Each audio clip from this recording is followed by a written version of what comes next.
Hello, Hide and Seekers, and welcome to another Paratalk. And what a special one we have for you today.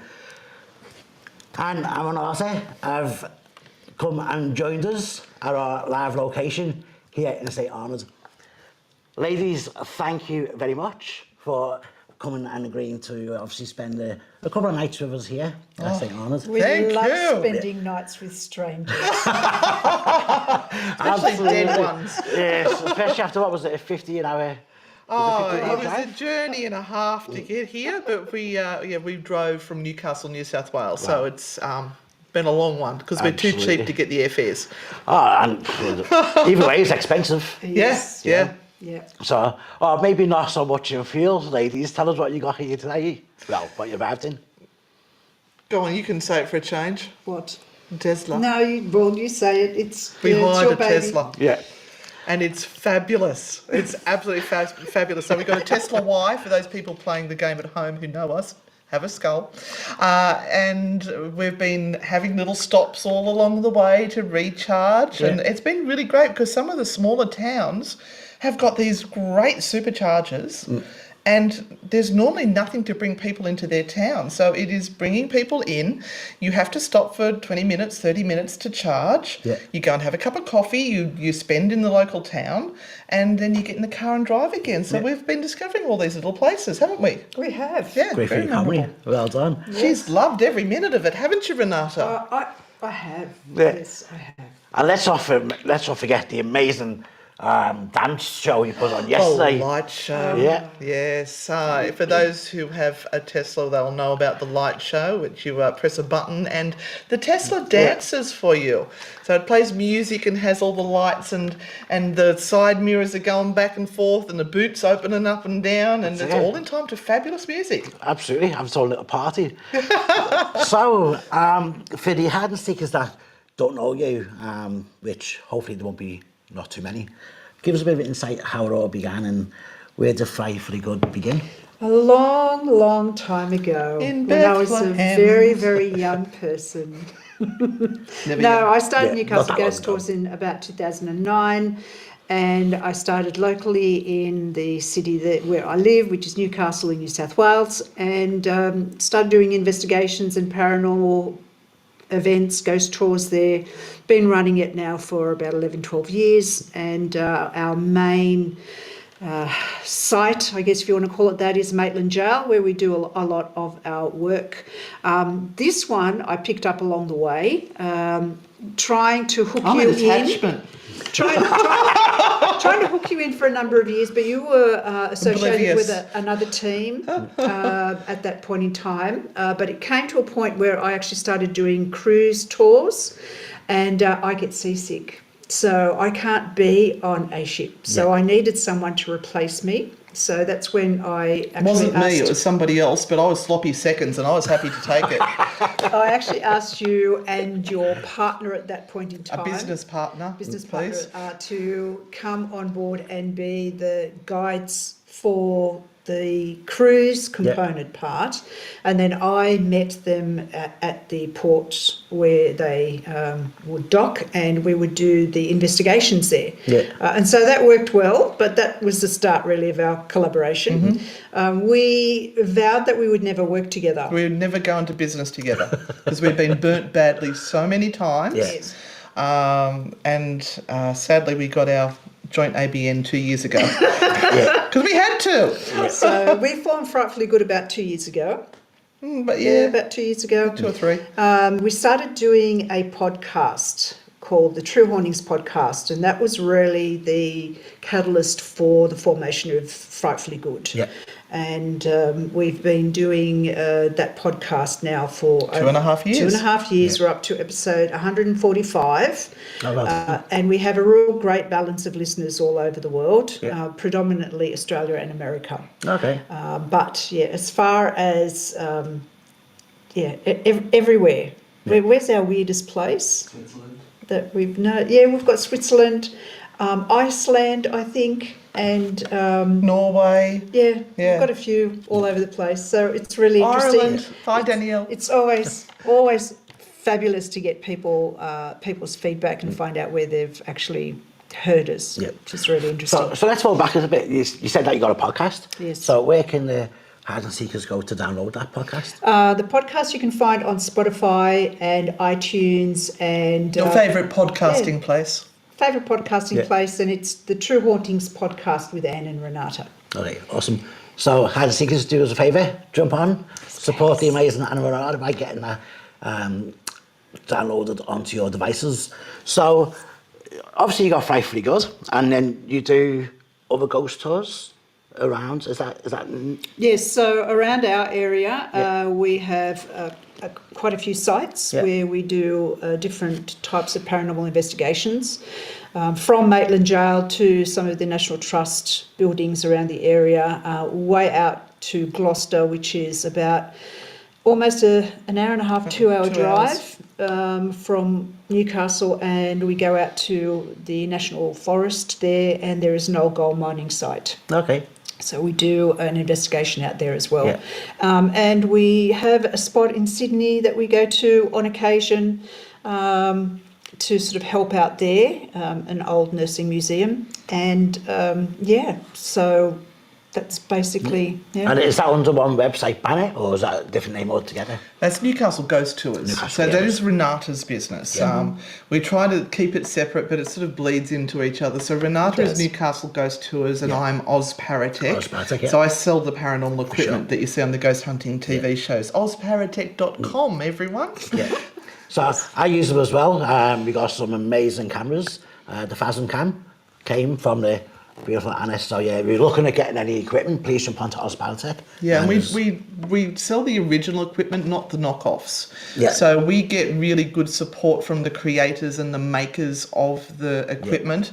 If there's any issues, they will give you, they will replace it, and as long as you haven't damaged it. I had somebody once who sent me back a SB7, which they'd only had for a couple of weeks, and it was all chipped and smashed down the one side. They said it wasn't working anymore, and I said, well, it's a little bit like you drive out of the dealership, you smash your car, and then you bring it back and say, oh, there's a fault with it. Yeah. No. Doesn't work. No, I know what they've tried to do. They've tried to remove the antenna to do so you get no radio bleed, which I actually like, but anyway, that's a different story. For sure. And just on the Phasm Cam, do yourself a favour, don't bother going to Amazon and buying those cheap IR lights. You actually get a attachment that goes on bottom of the camera. Works amazing. So save money, just get the kit, and again go to ozpartech.com. Yep. And throw that order in, guys. You will love the equipment.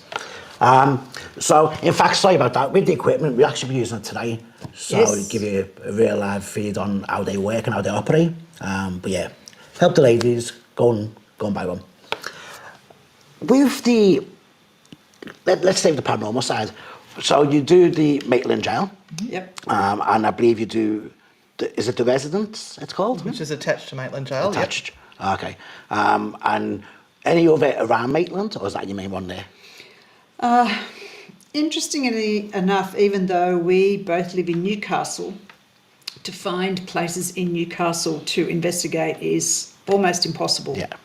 So I do a walking tour, which I did right at the very beginning. That was the first tour that I ever did, a walking tour of Old Newcastle.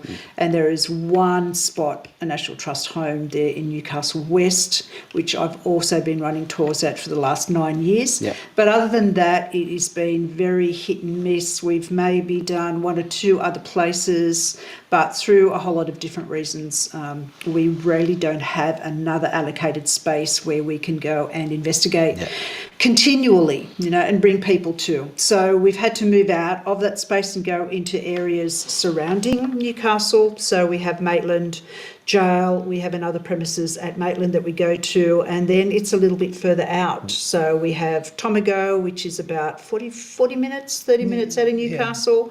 And then we go out to Stroud, which is about an hour out, Gloucester, an hour and a half out. And so, it's and as you would know, finding a spot where you can go and investigate and keep going back to, which is what we love to do, because we can continue to draw evidence out of that spot, is really difficult. 100%. You know, you can spend weeks, months, and even years, you know, trying to find the right location. We have a list of places that we have asked, and they, in most cases, you don't even get a reply back. Yeah. Yeah. And absolutely. And when you do get the reply back, it's, okay, so why do you want to do it? Yeah. And there's a couple of reasons. Obviously, we're trying to find the answers to the unknown. Yes. Of what so many people are in search of. But secondly, you know, you try and help the locations because it's not cheap, especially buildings like we were in today. You know, it's one thing to own it, but to maintain it and keep it open so the public can come and see it is, again, a different thing. So we can do what we can to try and help them create revenue for that business so future kids can obviously see it as well. Yes, So, absolutely. Yeah, it's always hard to get that right location, that's for sure. Yeah. Speak about locations. In fact, before I get location, why did you get into paranormal at the start? Have you always been a believer, or did something happen to you? I think the paranormal chose us, not we chose the Great paranormal. answer. It's Yeah. one of those things where you probably have always been, I guess, fascinated by it. Yeah. Something has drawn you in. Yeah, It's an unhealthy obsession, it not is. possession. Yes. Yeah, it is an unhealthy possession. Yeah. Possession. It is. Obsession. Words. And it's just always been there. For me, like I had experiences as a child, and I was fascinated with everything ghosty, and when, at school would read all the ghost story books, and I just wanted to know more, and sort of had a little bit of a healthy respect of it as I was going through the school, and I didn't know why. And eventually I saw that there was ghost hunting gadgets that you could use, and I thought, well, that's a way I can do it. I did join a group in Newcastle that sort of almost spiritualist church, but not quite, where they were teaching people about channeling and all the spiritual mediumship side and readings and crystals, and I enjoyed it, but I didn't feel that I had expertise in that area, or I wasn't comfortable having a gift in that area, even though I really wanted it. Yeah. It's a really hard thing to explain because you have to put yourself out to accept a role as a psychic or a medium. You're stepping out of your comfort zone, and it's risky. You know, it's just 100%. risky. So for me, seeing a show where they were using gadgets was a safe thing for me, because if that gadget was flashing, I can say there is something going on here. It's not me as a person going, I sense there is a spirit here, because people could go, you're crazy. Yeah. Whereas the gadget is flashing, it's okay. Speaking about gadgets, are you relating to like an EMF detector, or are you relating to a Spirit Talker app? Oh, okay. All gadgets that shine in dark places and record I think that's what we talk about when we talk about paranormal gadgets nowadays, isn't it? And a lot of people misunderstand what paranormal technology is. They will whack out the EMF meter and go, it's flashing, there's a spirit here. No, there's actually a magnet there and it's picking up on that. Or there is a Wi-Fi thing. It detects changes of the environment, not ghosts. So the EMF meter detects changes in electromagnetic fields. So first thing you do is find, is there a man-made thing that is happening there? And the whole EMF theory goes back to the God helmet, where the EMF was meant to alter your brain waves and be able to see to the other side. And so all of a sudden it got crossed over and it became that means there's a ghost. It just means there's something different going on there. And if you can't track down a source of where it's coming from, it sort of becomes interesting. But there are so many things that can trigger a K2, EMF meter. It could be a smartwatch, it could be a mobile phone. It could be the radar. They're on a ship just out there that's gone, and all of a sudden it picks it up. It's, Light, what's in the ground. We found that as well. Yeah, quartz. Quartz sets it off. Yeah. So people jump up and say, there's one here, there's a ghost. What I love about it, and like I sell this equipment, and I so often will have people say, does it work? Or my son just died, and this breaks my heart, and I want to talk to him. Can I get one of these boxes? And I say to them, look, this is very experimental technology. This is not what you need to be doing. You need to either go and speak to a counsellor or find somebody who is a reputable medium, and not too soon. you've got to have time to grieve. And I understand they're latching on trying to get some sort of peace, to try and feel better, because that hole that's left in your life by that void is horrible. And so they're grasping at straws to be able to suture up the wound, but this is not the way to do it. Yeah, agree. Absolutely. And thank you, because that was a bit of an insight. So many people... I channeled that. I don't normally talk so sensibly, do I? It was an amazing response, because you're right, so many people... I hate the way you use gullible when you talk about grief, but, they're going through a time of life where it's hard and they just want that belief, and you get these, rogues that come through and go, I can tell you this, I can tell you this, and hand over money, hand over fist, Yeah. Yeah. So if you are going through anything like that, please do consult as a doctor or professional, and make sure you look at and speak Give to it the a right good people. 6 months before you reach out to any sort of psychic, or maybe even 12 months, really. You've got to give time for the process. And I recently lost my father 6 months ago, and I had some counselling sessions with it, and I kept saying sort of like, I just want this to be done with. I just want it to be done with. And she's going, there is no end stop for this. Yeah. There is a process you need to go through, and it takes as long as it takes. Yeah. 100%.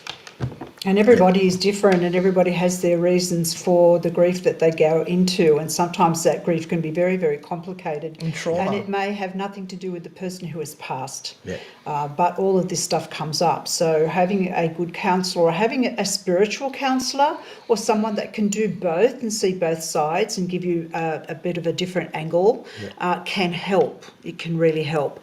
But seeing psychic after psychic after psychic is not going to help, because it really can just darken everything and muddy everything rather than making it feel right. Yeah. And you don't want to be with someone who is just giving you the answers that you're wanting, because that's not right either. Absolutely.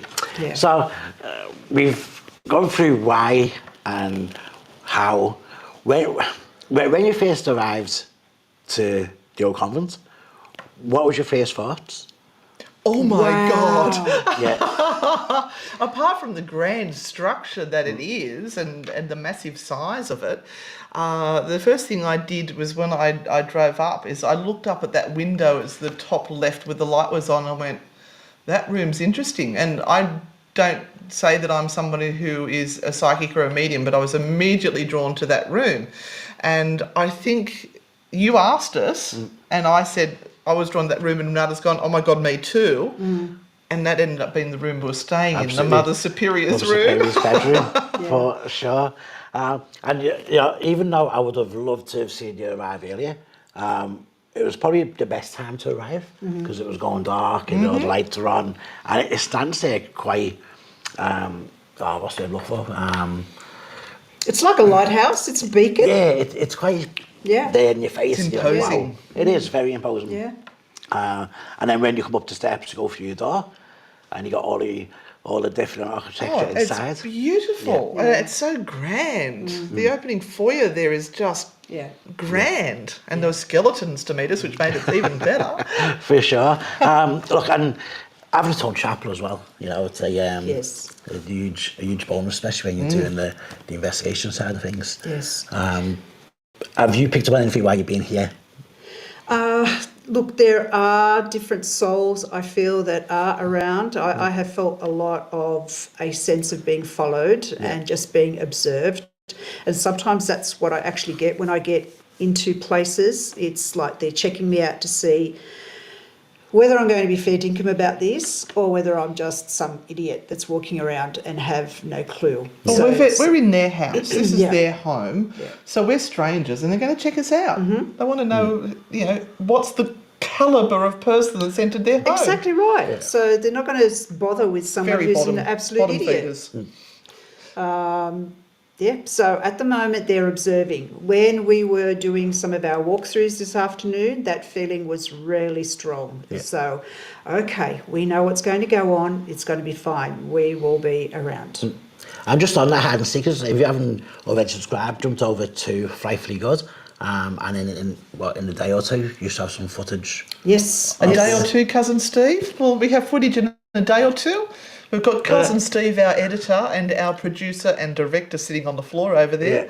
I have done some lives. We want we've an got episode some up lives in up. a day or two. Yeah, no. Well, you got He's blinking at me. you got a 14, 15-hour drive, so surely Yeah, edit by it the on time, the way back. yeah, I like your way of thinking. by the time you leave the gates to get to Sydney, Poor you should be Steve. done. Poor Steve. And his computer's not working how well. long it takes. Yeah. Yeah. It takes Oh, I know, overnight. I You know what know. it's like. I do it all the time. So yeah, Hide and Seek, just jump over. As Ross said, there's a few lives on there as well. Yeah. And show your support and you know, thank you for them to travel all this way to come and join us. When I first asked them, I weren't sure whether they would come. Even so, they actually got their own event at Maitland Jail. Yes. We've ditched it tonight Yeah. for you. So the wonderful team are taking care of that, and we've got the pleasure of having them here with us at the Old Convent in St Arnaud. Well, Hide and Seekers, I'm going to call it there. Oh, do we have any questions? Steve's been We monitoring. have one just about a cupboard here. Is there Oh, a something cupboard. Renata's going to do a vigil in the cupboard. From Robert, I think it was. Oh, hi, Robert. From Rob. Hi Rob, thanks for your About question. Cupboard. Is there a story about a cupboard here? There's a cupboard underneath the staircase. Harry Potter. And then there's one underneath the staircase to go to the Mother Superior's bedroom. Oh, is this Robert White? Yes. Yeah. Yeah, he Yeah. actually sent me a private message saying something about a cupboard. He's picking up on this psychically. Yeah. So, Awesome. interesting. Yeah. And is Rob like one of your subscribers? He is Yes. one of our fans. Hi, He's a Rob. great poobah. Yeah. Oh, good, he says. Spot on Zena again, says- Robert. Zena says that Mother Superior is watching you. Yeah, Sure. I, Yeah, we know, excellent. Zena. Yeah. Wow. there'll be no hanky-panky in Mother Superior's room, I can tell you. And Renata's on a bed right over on the other side of the room. There's never any hanky-panky anyway. The husbands have wanted to be there if that ever happened.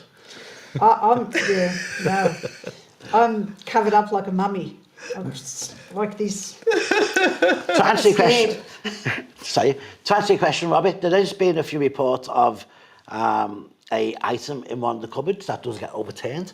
So we will do a bit of investigation a bit later on this evening to see whether we can find any truth in that. But thank you very much for your question. Thanks, Rob. Anyway, Thanks, Cousin Steve. Yeah. Everybody say hello to Cousin Steve on the feed, please. well, Steve, thanks very much for doing the controls for me. Ladies, again, it's a pleasure to finally meet you. We speak over the live on YouTube. Yes. It's quite funny that you sitting in front of you right now, so thank you very much. And I've understood every word you've said, which I is know, great. I'm trying. Sometimes I'm getting confused because I'm actually trying to slow down that much. Hide and Seekers, do me a favour.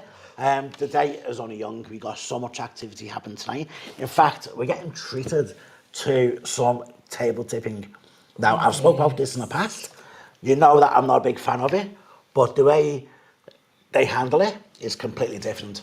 So jump on and hopefully you get to see that a bit live. Might do it live, yeah. Yeah, because it's absolutely amazing. You know, it's a 3-legged table for one, not a 4-legged table. And I've seen this table on a degree of an angle that defies gravity. So do me a favour, jump on. We will be, I'm not sure what time it's going to be, but we will be jumping on through the evening. So yeah, just keep an eye out for that notification. Before midnight. Yes. Oh, absolutely. Yeah, you got a big drive home tomorrow. So yeah, it won't be too late. But make sure you click those notifications so you don't miss a thing. And until then, don't have nightmares, but do sleep well. Bye. Bye.